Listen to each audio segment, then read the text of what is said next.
Recently, the Minister of Finance passed a budget of 84.39 trillion Uganda shillings. This is one of the largest budgets in the history of this nation, and it represents government's commitment when it comes to improve the social services and also to drive economic transformation in this country. To many people in this country, the national budget is just a speech where the minister appears before the parliament and delivers a speech mentioning trillions of shillings, and then after the conversation fades as days go by. However, the national budget is the most important policy document that determines the taxes that you're going to pay, that determines the social services or the public services that we are going to receive, and determines the economic opportunities that exist. Today, we go beyond that speech to analyze what this budget means to Ugandans. This is the Policy Room, and my name is Eboga Brennan Omara. The budget is the strongest policy document that determines whatever is going to happen in this economy. The budget is just not only a financial document. However, the budget is a statement of national priorities to this nation. The budget answers three most important questions. The budget answers, where are we going to get the money? It answers, where is that money going to be spent? And also, which outcomes are we expecting from spending that money? The money that is used to finance our budget is obtained in a variety of ways. For instance, the budget is obtained, the finances for the budget are obtained through taxes that are collected by the Uganda Revenue Authority. It is obtained also through getting loans. For example, the government may seek a loan from the IMF or the World Bank. It is obtained also through donations. For example, the African Development Bank can donate to Uganda. And also it can be obtained through non-tax revenues. For example, when you're registering for any service to the government where you can pay some money, that money all goes to the treasury. So that all that income constitutes to what is going to be spent in the budget. But first of all, let us look at our history. About 10 years ago, the Uganda's budget was about 26 trillion Uganda shillings. However, today the budget has risen to 84.39 trillion shillings. So the budget has more than tripled, and this represents government ambition when it comes to drive industrialization, to develop the private sector, to improve economic opportunities, and to lead an all-round development in this country.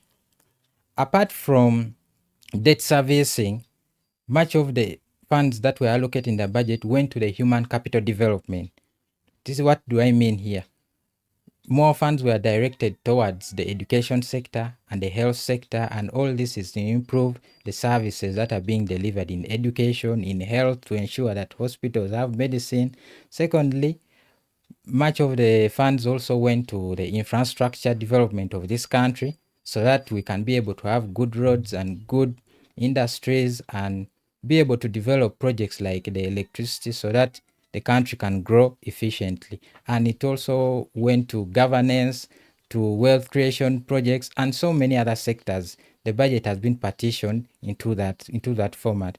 However, since the budget has been increasing over a period of time, has this increase been manifested in the economy of Uganda? To answer that question, we have to look at the performance of the economy. According to the Ministry of Finance, Uganda's economy grew by 6.3% in the financial year 2024-2025 and was expected to grow by 7% in the financial year 2025-2026 and to a double digit when it comes to in the midterm year following the commencement of oil and gas production in this country. This growth has been attributed by the government to the development they have put in infrastructure, to the expansion of the electricity power plants, because when they expand electricity power plants, this one drives manufacturing in this country, to the investment that they have put in road infrastructure, because roads will ease the transport of goods, therefore making prices favorable in the market. And they have also attributed this growth to the growth they have attributed to the investment they have attributed especially to the private sector so that they can create opportunities in this nation. However, as the economy of Uganda grows, Uganda's debt is approximate to 130 trillion Uganda shillings. Since the tax to GDP ratio is still low, therefore Uganda has to rely on borrowing both domestically and externally to finance all the projects, because the revenue that is being collected is still low and it cannot finance all the projects in this country.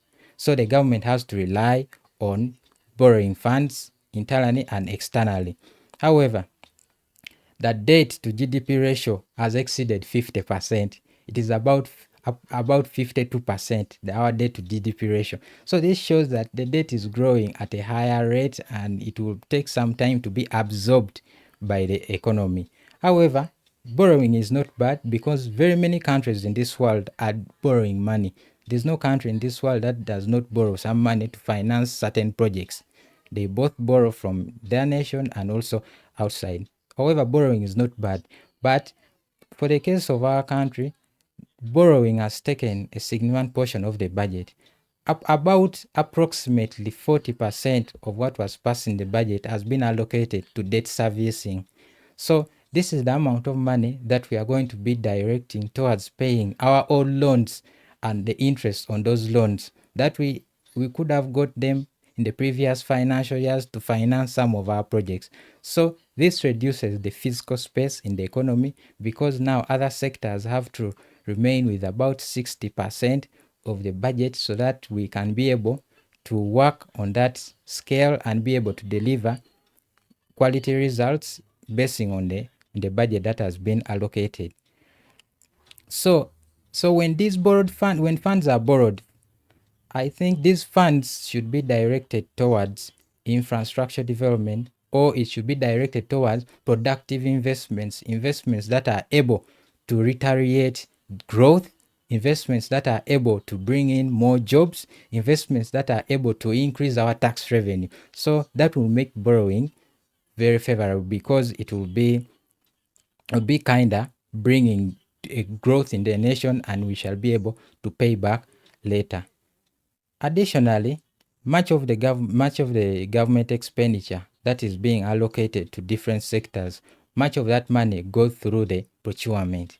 So procurement is very central in achieving value for money, especially that is being allocated to different sectors. Most of the money has to go through procurement process, and I would love to appreciate the government when it comes to their effort that they have introduced the PPDA, the Public Procurement and Public Disposal Assets Authority. That authority is the one which is setting the standards for procurement and being able to monitor the procurement, especially for government institutions. So this one helps us to strengthen that we do not lose a lot of money when it comes to procurement, so that everything is favorable and the money that we already have has already been allocated to these sectors, we can be able to achieve maximum results when it comes to achieving value for money. So in summary, the government of Uganda's expenditure has grown over the years, and this shows how government is ambitious when it comes to improve the standards of living of people, to develop our infrastructure, education, and deliver quality results for these people. However, debt still remains a challenge in our economy. Because it's taking a significant amount of money that we would have used to develop our sectors, but it's going that we have to service our own loans and even their interests. So I think focus must be put majorly on accountability. We should increase our focus on accountability. Our focus should be increased also in the outcomes of what we spend and what we are going to achieve. So when you put our focus on accountability, efficiency, so that we do not waste even the small funds that we have, we shall be able to achieve the maximum value for money that has been allocated to these sectors. Hence, Uganda will be already in a journey moving to a middle income country. Thank you for joining us for this episode of the Policy Room. See you next Saturday as we discuss issues that will be able to drive economic transformation in this nation. My name is Eboga Mbena Nomara. See you next time. Bye.